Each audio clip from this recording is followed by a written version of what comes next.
শুনো মা, হ্যাঁ তুমি কি তা লাইসেন্স অ্যাপ্লাই করছে? হ তুমি না ভুল করে গাড়ি জায়গাতে বন্দুকের লাইসেন্স অ্যাপ্লাই করে লাইছে। কোনো ভুল কইরা অ্যাপ্লাই করছি না, বুঝা শুনে অ্যাপ্লাই করছি আমি। হ্যাঁ, তুমি এখন কি তা ঘরে বন্দুকও রাখবা? আমরা ঘরের যে অবস্থা চলতেছে না, বহুত আগে অ্যাপ্লাই করার দরকার আসলো আমার।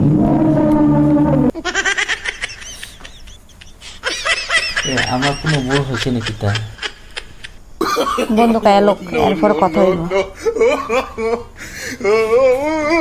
সকালে বলবো বিকালে কি হইলে? এই ডায়লগটা আর কাজে লাগতো না। বন্ধু কাইলে একটা তো গুলি মাইরা দেখবো।